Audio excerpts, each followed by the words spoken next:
This is News 3. This was the most difficult decision that I've made as governor. It was made after many days and nights of reflection. With a stroke of his pen, Governor Pat Quinn abolishes the death penalty in Illinois, commuting the death sentences of 15 prisoners. Good evening. Those death row prisoners will now spend life in prison without the possibility of parole. Before signing the bill abolishing the death penalty, the governor heard from both sides, including wrongfully convicted individuals who have since been released. He concluded the system is too flawed and too costly to remain in place. We have tried over and over again to come up with a perfect system that makes no mistakes with respect to carrying out the death penalty. And we have found over and over again mistakes have been made. Besides hearing from those opposed to the death penalty, Quinn consulted with prosecutors, victims' families, and religious leaders. Illinois joins 14 other states and the District of Columbia in abolishing the death penalty. Michigan was the first to abolish capital punishment in 1846, followed by Wisconsin, Maine, and Minnesota. New Jersey and New Mexico both made the change in the last 5 years. Conversely, Texas leads the nation in number of prisoners executed since 1976, putting 441 people to death. Virginia runs a distant second with 103, and Oklahoma ranks third with 91. It's been more than a decade since the last execution in Illinois. Former Governor George Ryan imposed a moratorium on executions in January of 2000 after the death sentences of 13 men were overturned. Ryan also cleared death row before leaving office in 2003 by commuting the sentences of 167 condemned inmates to life in prison.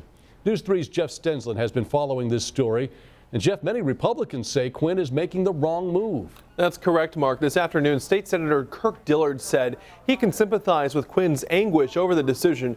However, Dillard says crimes that are the worst of the worst go to the heart of the order of society. And for that reason, Dillard and others feel the death penalty should remain. In his 26 years as Williamson County State's Attorney, Chuck Garnotti has never lost a murder case. In 1999, he sent James Westray to death row for killing Jennifer Opat in front of Hurley's Show Bar near Johnston City. It certainly is not something that you would want for most murder cases, but there's those one or two you get every few years that really cry out for the death penalty. Former Governor George Ryan later commuted Westray's death sentence to life in prison without parole.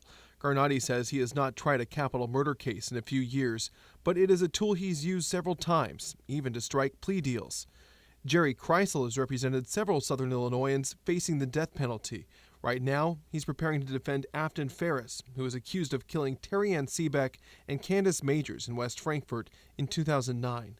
He's also defending Willie Williams. Investigators say Williams beat 92-year-old Callie Callahan and left her to die in her Caro home last summer.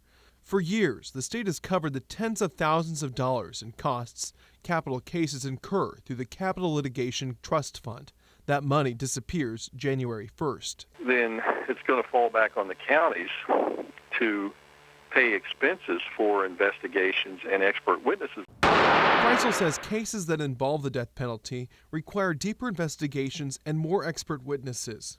Kreisel says he will still work hard to defend his clients, even if the death penalty is no longer on the table and state funds are no longer at his disposal. I know that most counties are hard-strapped for funds, and so I think it's going to make it much more difficult for defense attorneys to defend murder cases. The death penalty is officially abolished July 1st, Mark. Jeff, there are still several capital murder cases going through the courts right now. What happens if those defendants are found guilty?